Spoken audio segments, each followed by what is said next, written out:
मुद्दा तो बस एक है कि बाल श्रम मुक्त कैसे गांव बने, शहर बने और पूरा भारत बने। लेकिन इसके भीतर के जो स्थानीय मुद्दे हैं वो बहुत महत्वपूर्ण हैं। अब कहीं स्कूल ही नहीं है तो बच्चा जाएगा कहाँ? वो बाल श्रम में जाएगा। आंगनवाड़ी नहीं है तो बचपन से ही केयर नहीं मिलता है। और जो लोग जिनके बच्चे बाल श्रम में जाते हैं उनकी आय के साधन बढ़ने चाहिए। इन मुद्दों पे बात हुई कि कैसे मीडिया इसमें अपनी भूमिका निभा सकता है और कैसे सीएसओज और एनजीओज अपनी भूमिका निभा सकते हैं। मैं अपने साथी अनिल जी से अनुरोध करूंगा कि वो इसमें अपनी बात को बोलें।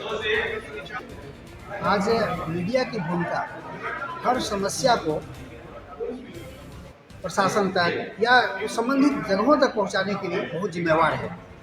और आज देखा जा रहा है कि एनजीओज के जो वर्क है, एनजीओ दूर दराज के गांवों में जाकर जो ज़रूरत की चीज़ें वो कर रही है, लेकिन वो ना पब्लिक के पास पहुंच रहा है, ना उनकी समस्याएं प्रशासन तक पहुंच रही है।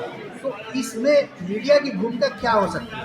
हम पत्रकार बंधु जो चौथे स्तंभ बोले जाते हैं, इस अपनी भूमिका को निभा पाएंगे क्या, या सही ढंग से निभा रहे हैं क्या?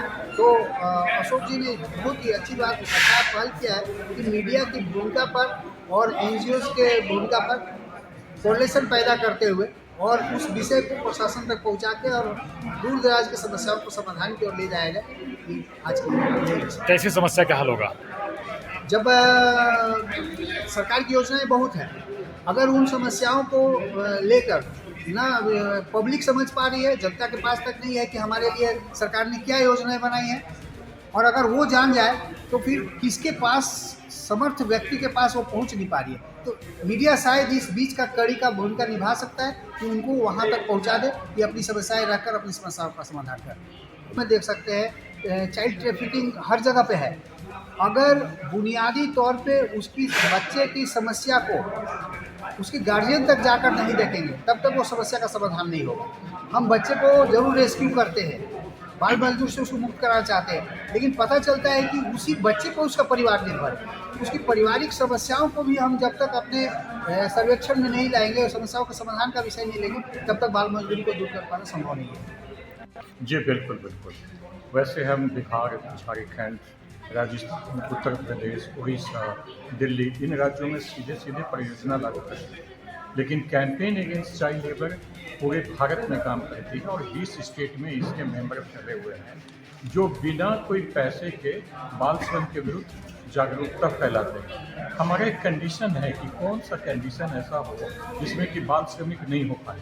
तो पहले तो सभी जागरूक हों।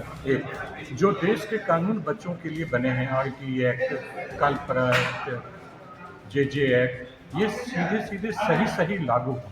तीसरा कि जो कानून में गैप है उसको दूर किया जाए, जैसे हर एक बच्चा 18 साल से नीचे कहते हैं तो हर एक बच्चे को उस शिक्षा का अधिकार मिले। चौथा कि जो पेरेंट्स हैं, जो अनिल जी बात कर रहे थे कि उनको समुचित आय का साधन हो, उनको सही रोजगार मिले और उनको सही सही पैसा मिले, मिनिमम वेजेज में, एडिक्वेट वेजेज की बात करते हैं। पांचवा की जो भेदभाव है, क्योंकि बाल श्रम में एससी, एसटी, माइनॉरिटी यही सब लोग, तो ये सामाजिक भेदभाव, जातिगत भेदभाव, धार्मिक भेदभाव, लिंग भेदभाव, ये सबको मिटाया जाए, जिसके लिए हम खुद भी जिम्मेवार हैं।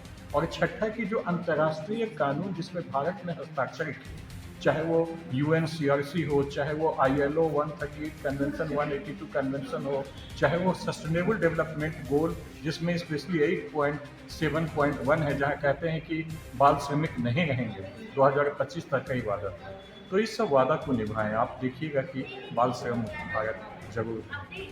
जमुई में लेके बात करते, जो कोडरमा, जमुई, नवादा में माइका बेल्ट है, इसको जो इलीगल घोषित किया गया उसको लीगल कर दें, क्योंकि इलीगली लोग काम कर रहे हैं, वहाँ एक्सीडेंट होते हैं वो रिपोर्ट ही नहीं होंगे क्योंकि इलीगल माइनिंग है।